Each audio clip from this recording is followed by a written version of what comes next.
Hello बच्चों, स्वागत है आप सबका मैथ्स न्यू सॉल्यूशन में। और आज हम पढ़ेंगे पेरीमीटर एंड एरियाज।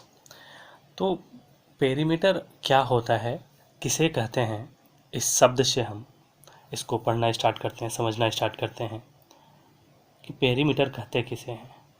तो पेरीमीटर को हिंदी में बोलते हैं परिमाप। पहले आज इंट्रो क्लास होगी, उसके बाद हम क्वेश्चन सॉल्व करेंगे क्लास 7 का। परिमाप दो शब्दों से बना हुआ होता है, परि प्लस माप। परि मतलब होता है चारों ओर, और माप मतलब होता है मापन, गणना करना। यानी कि परिमाप किसी भी वस्तु का परिमाप यदि आपको ज्ञात करनी है तो आपको कुछ नहीं करना है, आपको उस वस्तु, और वस्तु भी कैसी होनी चाहिए, आकृति भी कैसी होनी चाहिए, तो आकृति क्लोज होनी चाहिए। मान लीजिए फॉर एग्जाम्पल कि हमें इस आयताकार आकृति का जो ए बी सी और डी है, इसका परिमाप ज्ञात करनी है। तो हमें परिमाप ज्ञात करने के लिए इसके चारों ओर की जो साइड्स हैं, इसके चारों ओर की जो भुजाएं हैं, इसके चारों ओर के जो एजेस हैं, उनका हम सम यदि करेंगे तो इसका हमें परिमाप मिल जाएगा। तो सपोज डैट मान लीजिए कि ये ए बी 5 सेंटीमीटर है। चूँकि ये आयताकार है, यानी कि आयत है, रेक्टेंगल है, तो ये आमने सामने की भुजा बराबर होती है, साइड्स बराबर होती है। तो ये 5 सेंटीमीटर है, तो ये भी 5 सेंटीमीटर होगा। और ये सपोज कीजिए कि 3 सेंटीमीटर है, और ये भी 3 सेंटीमीटर होगा, क्योंकि ये आयत है। अब हमें इसका परिमाप ज्ञात करनी है। तो परिमाप ज्ञात करने के लिए क्या करना होगा, आपको चारों भुजाओं का, चारों ओर की भुजाओं का योगफल ज्ञात कर देने हैं। यानी कि 5 + 3 + 5 + 3 5 3 5 3। अब इसको ऐड कर दो, 5 3 8, 8 और 5 13, 13 और 3 16, मतलब 16 सेंटीमीटर इसका परिमाप हो गया। यानी कि किसी भी वस्तु का परिमाप ज्ञात करनी है तो आपको क्या करना है, आपको उसके चारों सभी भुजाओं का योग कर देनी है। यानी कि पेरीमीटर, किसी भी ऑब्जेक्ट का पेरीमीटर निकालनी है तो आपको क्या करना है, सम ऑफ ऑल साइड्स। कोई फॉर्मूला लर्न करने की ज़रूरत नहीं है। यदि आपको फॉर्मूला लर्न भी नहीं है, यदि आपको सूत्र याद नहीं है, तो आप एक बात ध्यान में रखिए कि किसी भी फिगर का यदि आपको परिमाप पूछे तो, और वो फिगर, एक बात ये कि परिमाप पूछे तो क्या करना है कि सभी भुजाओं को योग जोड़ देना है। और दूसरा ये आप ध्यान रखिएगा कि वो जो आकृति है, वो जो फिगर है, उसको क्लोज होना चाहिए। चाहे वो, जैसे अनदर एग्जांपल ले लीजिए, चाहे वो रेक्टेंगल है, चाहे वो ये ट्रेंगल है, मान लीजिए ये ट्रेंगल ए बी सी है, या फिर पेंटागन है, किसी भी तरह की आकृति हो, लेकिन वो आकृति होनी कैसी चाहिए बच्चों, तो वो आकृति होनी चाहिए क्लोज। क्लोज आकृति है तो आपको कुछ नहीं करनी है, उनकी सारी भुजाओं को आपको सम कर देना है, परिमाप मिल जाएगा। तो हम किसी भी आकृति का परिमाप यदि निकालनी हो तो हमें सिर्फ ये लर्न करना है कि भाई वो सबसे पहले वो आकृति क्लोज होनी चाहिए, और उसकी सारी भुजाओं का जो बाहरी भुजाएं हैं, उस सारी भुजाओं का कितनी भुजाओं से मिलकर बनी हुई है, और उसका मान कितना है, सबको योग कर देंगे तो हमें मिल जाएगा परिमाप। तो ये ध्यान देनी है परिमाप निकालने के लिए। अलग अलग चित्र का, अलग अलग फिगर का अलग अलग परिमाप की फिर फॉर्मूले भी होते हैं, वो आपको याद करनी है। और उसके बाद यदि हम क्षेत्रफल पे आएँ कि क्षेत्रफल क्या होता है, क्षेत्रफल कैसे फाइंड आउट करते हैं, एरिया कैसे निकालते हैं। तो एरिया निकालने के लिए, एरिया क्या है, एरिया होता है कि कोई वस्तु कितनी जगह घेरती है, उसको एरिया कहते हैं। जैसे मान लीजिए अभी ये ऐसा है और यहाँ पे हमने ये पेन रख दिया, तो पेन कितनी, ये जो कलम है कितना स्पेस घेरा, कितना स्पेस छेगा, उसको बोलते हैं एरिया। तो एरिया निकालने के लिए हमें इनसाइड जो इसका रीज़न है ना, वो फाइंड आउट करना होता है, तो हमें मिल जाता है एरिया। अब अलग अलग फिगर का अलग अलग एरिया होता है, उसको हम फाइंड आउट करेंगे। अब उसको एक एक सिस्टमेटिक ढंग से देखते हैं कि एरिया हम कैसे कैसे फाइंड आउट करेंगे और उसका क्या फॉर्मूला होता है। मान लीजिए कि आयताकार कोई वस्तु है, कार यानी कि रेक्टेंगल, कोई फिगर रेक्टेंगल शेप में है तो उसका आप एरिया कैसे फाइंड आउट करोगे। तो मान लो कि ये है रेक्टेंगल एक शेप जो है PQRS, और ये मान लो 6 है, ये 6 है, और ये 3 है, ये 3 है। इसका हमें एरिया निकालना है और पेरीमीटर निकालना है। तो सबसे पहले एरिया क्या होगा, ये चूँकि रेक्टेंगल है तो एरिया ऑफ रेक्टेंगल, यहाँ पे लिख दीजिए रेक्टेंगल, एरिया ऑफ रेक्टेंगल यानी कि आयत का क्षेत्रफल क्या होगा, तो वो होता है लंबाई गुने चौड़ाई, यानी कि उसका लेंथ इंटू ब्रेथ करोगे तो आपका वो एरिया मिल जाएगा। तो यहाँ पे यदि लेंथ की बात करें तो 6 है, ब्रेथ 3 है, तो ये हो जाएगा 18। और यदि इसमें इसका यूनिट क्या है, मान लेते हैं ये सेंटीमीटर में है, सेंटीमीटर सेंटीमीटर सेंटीमीटर, तो ये यहाँ भी सेंटीमीटर चूँकि आएगा, यहाँ भी सेंटीमीटर आएगा, तो ये 18 सेंटीमीटर स्क्वायर हो जाएगा। ये आप ध्यान रखिएगा कि जब भी किसी वस्तु का आपको एरिया फाइंड आउट करने के लिए बोले तो आपको क्या करना है, एरिया निकाल के जो उसका ऐसा यूनिट होगा, यदि सेंटीमीटर है तो सेंटीमीटर स्क्वायर यानी कि वर्ग सेंटीमीटर, यदि मीटर में उसका यूनिट दिया हुआ है ऐसा यूनिट तो वर्ग मीटर हो जाएगा, यदि मिलीमीटर में दिया हुआ है तो मिलीमीटर स्क्वायर हो जाएगा।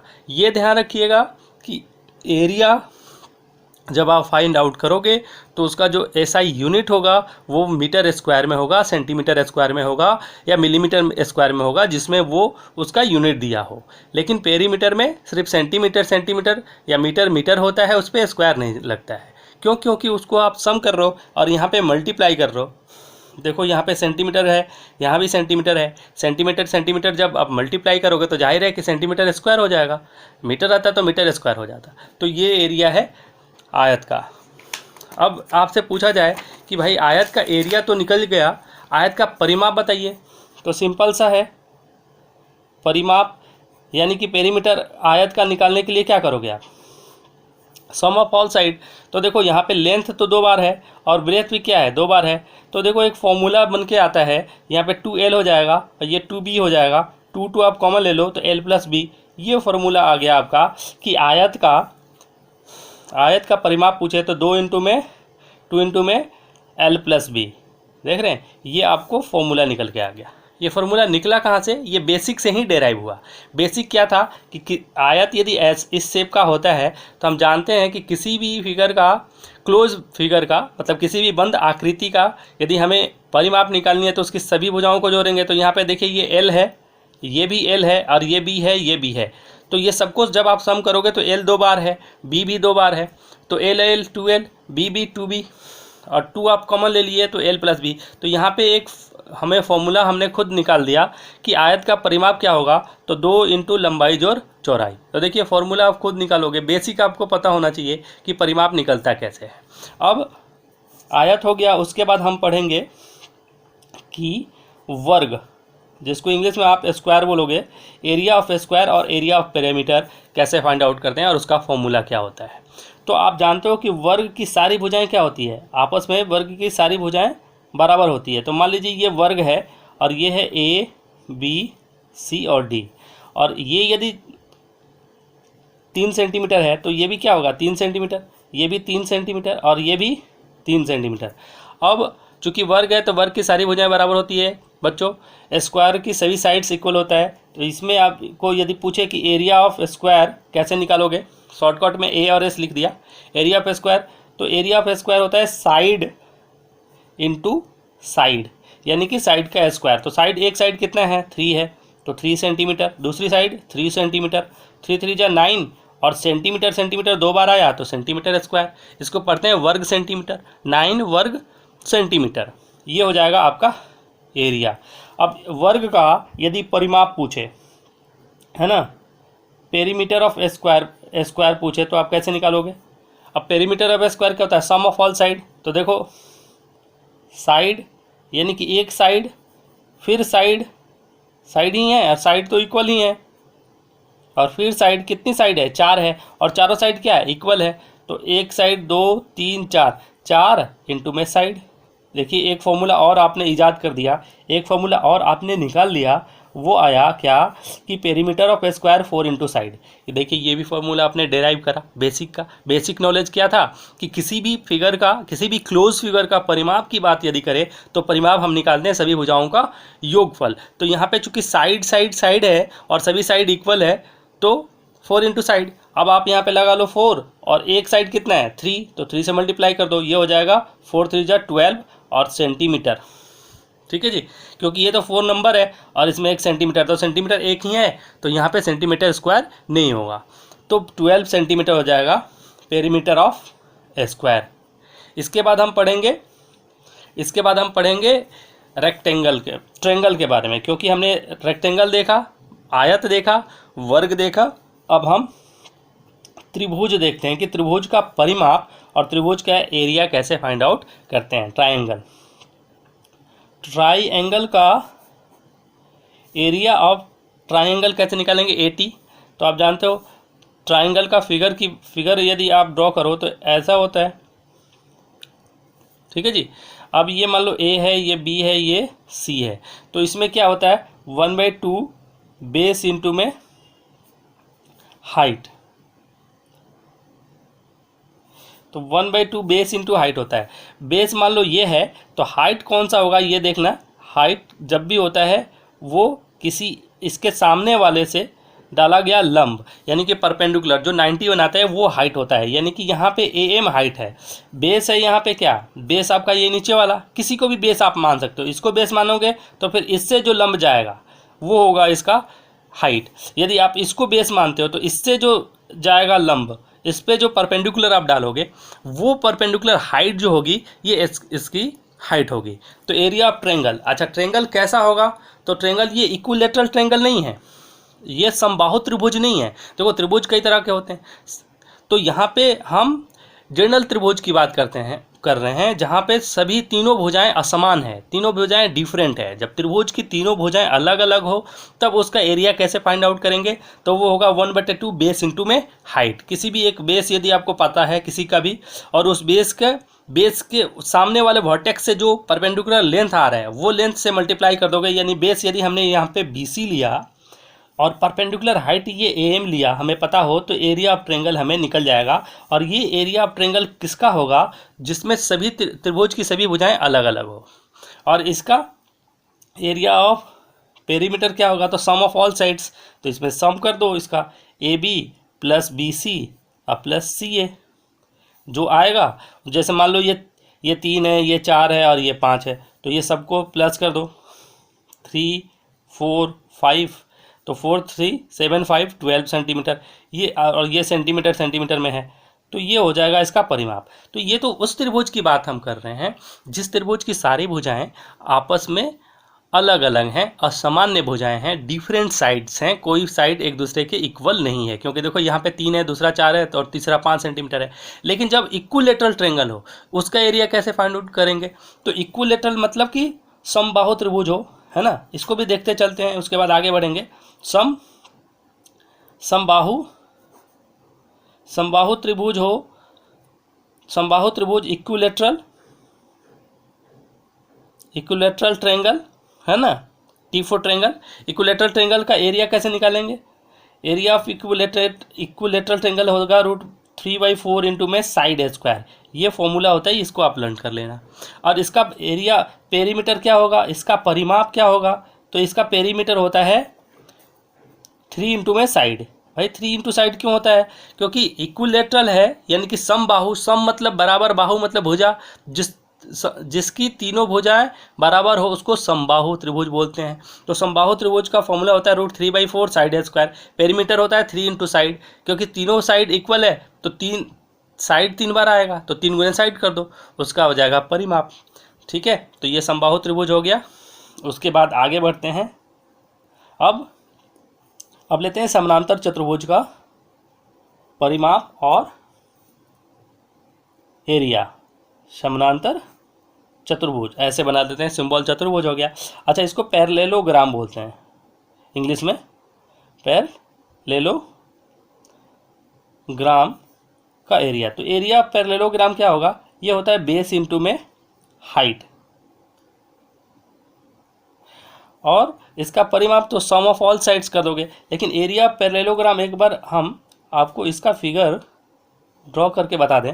मान लो फिगर ऐसा है, ऐसा रहेगा और इसको हमसे पूछा जाएगा कि इसका एरिया बताइए। तो ए बी सी और डी आपने लिया, किसी को भी आप बेस मान लो ये बेस है, तो इसके सामने से जो ये परपेंडिकुलर डलेगा और ये जो लेंथ होगा, ये मान लो ए एम है, ये लेंथ और ये बेस, मान लो आपने ये डी सी बेस माना, तो इसका एरिया हो जाएगा डी सी इंटू में ए एम। ठीक है, यदि आपने इसको बेस माना है तो इसके सामने से जो ये परपेंडिकुलर जाएगा, वो जो लेंथ होगा ना, वो इसका हाइट हो जाएगा। तो एरिया पैरेललोग्राम होता है बेस इंटू हाइट। ठीक है, यहाँ तक समझ में आया। फिर आगे बढ़ते हैं और उसके बाद बात करते हैं नेक्स्ट एरिया का। तो नेक्स्ट आएगा आपको पढ़ने के लिए सर्कल। सर्कल को हिंदी में बोलते हैं वृत्त, है ना। अब सर्कल के बारे में जानो। सर्कल क्या होता है? तो सर्कल एक राउंड है। यहाँ पे होता है सेंटर, जिसको हिंदी में बोलते हैं केंद्र, और केंद्र से एक चाप लेके चारों तरफ जो बाउंड्री खींचते हैं और जो फिगर हमें ड्रॉ होता है उसको बोलते हैं वृत्त। अब ये मान लो ये केंद्र ओ है और ये मान लो ये पॉइंट ए है, ये ओ ए जो है, ओ ए हो जाएगा हमारा त्रिज्या। ठीक है जी, और इसका व्यास या त्रिज्या को इंग्लिश में बोलते हैं रेडियस, तो ओ ए हमारा रेडियस हो जाएगा। और व्यास निकालने के लिए ये कंसेप्ट है कि व्यास वो होगा जो उसके केंद्र से होके गुजरेगा, वो लाइन जो इसके वृत्त के बाउंड्री को टच करे लेकिन केंद्र से होके जाए। यानी कि ये मान लो सी और डी है, तो सी डी हमारा डायामीटर हो गया। सी डी क्या हो गया? डायामीटर। और डायामीटर क्या होता है? 2r होता है। क्यों? क्योंकि देखो ये केंद्र है, केंद्र से ये वाली दूरी तो r होता है, केंद्र से फिर ये बाउंड्री तक की दूरी r होता है, तो 2 बार r आ गया, यानी कि d बराबर में 2 इंटू में r होता है। ये एक आपने रिलेशन निकाल दिया इस फिगर से। अब क्या है, तो देखो फिर से समझिए, ये वृत्त है, वृत्त का ये केंद्र है, केंद्र से बाउंड्री तक की दूरी को त्रिज्या बोलते हैं, ये रेडियस हो गया। और हम व्यास किसको बोलेंगे? तो ये वैसा लाइन जो केंद्र से होके जाए उसको व्यास बोलेंगे, चाहे ये हो या फिर ये हो, या फिर कोई भी लाइन जो एक बाउंड्री से दूसरे बाउंड्री तक जाए लेकिन वो सेंटर से होके जाए, उसको बोलते हैं व्यास, उसको बोलते हैं डायामीटर। तो डायामीटर एंड ट्रायंगल में क्या रिलेशन है? वो है d बराबर 2r, है ना जी। अब इसका एरिया की बात करें, एरिया ऑफ सर्कल, है ना, वृत्त का क्षेत्रफल कैसे निकलेगा? तो एरिया ऑफ सर्कल होता है पाई आर स्क्वायर। अब पाई क्या है भाई? तो पाई है, पाई का वैल्यू होता है 22/7 या 3.14। 3.14 ये पाई की वैल्यू होगा, ये क्वेश्चन में आपको गिवन होगा पाई की वैल्यू। तो एरिया ऑफ सर्कल होता है पाई आर स्क्वायर। अब डायमीटर आपने देखा 2 इंटू में r होता है। एरिया ऑफ सर्कमफ्रेंस क्या होता है? और area of circumference of circle,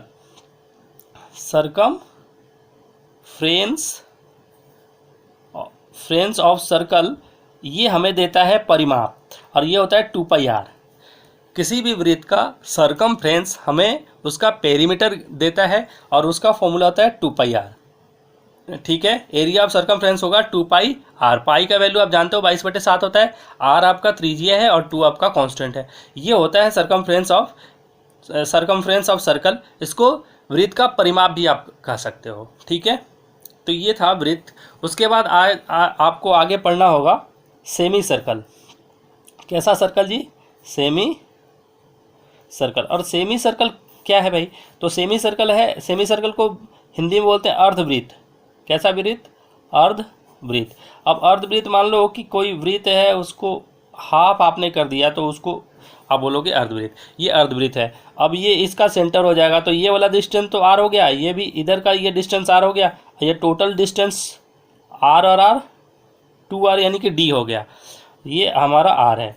इसका आप एरिया यदि निकालोगे, area of semi circle SC, ये होगा पाई आर स्क्वायर जो फुल का होता है इसको 2 से डिवाइड कर दो। Similarly circumference of semi circle क्या होगा? Circumference of semi circle SC वो हो जाएगा 1/2 और 2πr, यानी कि 2 कैंसिल πr। लेकिन यदि आपको कोई मतलब सॉलिड फिगर सेमी सर्कल हो, सॉलिड सेमी सर्कल हो, और उसका बोले कि आपको इसका सरकमफ्रेंस निकालनी है, तो कैसे निकालोगे? ये आप देख लो, इसमें सॉलिड हो मतलब ठोस हो, क्या हो? ठोस, सॉलिड। सॉलिड होगा तो आप कैसे इसका सरकमफ्रेंस निकालोगे? तो सॉलिड होगा तो आप देख लो, मान लो कि ये सॉलिड है, तो ये वाला लेंथ, तो ये लेंथ क्या होता है? डी है, प्लस ये वाला लेंथ, तो ये तो सेमी सर्कल है, इसका क्या होता है? इसका होता है पाई आर। तो इसका यदि सरकमफ्रेंस सी निकालना हो तो पाई आर प्लस डी, यानी कि डी प्लस पाई आर, ये इसका सरकमफ्रेंस ऑफ आपको सर्कल देगा। यानी कि कोई ठोस वृत्त, सॉलिड, यदि सॉलिड कोई सर्कल हो और उसका आपसे पूछे कि आप इसका सरकमफ्रेंस निकालिए, तो आप डी प्लस पाई आर निकालेंगे, पाई आर लिखेंगे, ठीक है। उसके बाद आपको क्या पढ़ना है? उसके बाद आपको पढ़ना है पार्ट्स ऑफ एरिया। आपको पढ़ना है parts of area. How can you find parts of area? Parts of area का मतलब कि कोई आपको पहले एक फिगर दे देगा, कोई भी फिगर, उसके अंदर आपको फिर एक फिगर बना के दे देगा और बोलेगा कि आप जो रिमेनिंग पार्ट्स है उसका एरिया बताइए। जैसे मतलब रिमेनिंग पार्ट्स क्या है? ये है, इसका एरिया बताना है आपको कि कैसे निकलेगा। तो सिंपल है, पहले रेक्टेंगल, तो रेक्टेंगल, बड़े वाले रेक्टेंगल का एरिया निकाल लोगे, फिर छोटे वाले रेक्टेंगल का एरिया निकाल लोगे, दोनों का एरिया माइनस कर दोगे, तो आपको जो रिमेनिंग है या फिर जो शेडेड है वो एरिया निकल, छायांकित भाग का क्षेत्रफल निकल जाएगा। ये था एरिया का कंसेप्ट। और इसके अगले क्लास में हम पढ़ेंगे क्लास 7 के जितने सारे क्वेश्चंस होंगे उस क्वेश्चंस को करेंगे। यहाँ तक देखने के लिए आपका बहुत बहुत धन्यवाद। आपको यदि ये वीडियो अच्छा लगा हो तो आप इस वीडियो को लाइक कीजिए, और नए हो चैनल पे तो सब्सक्राइब कीजिए। यहाँ तक देखने के लिए आपका बहुत बहुत धन्यवाद। Thank you.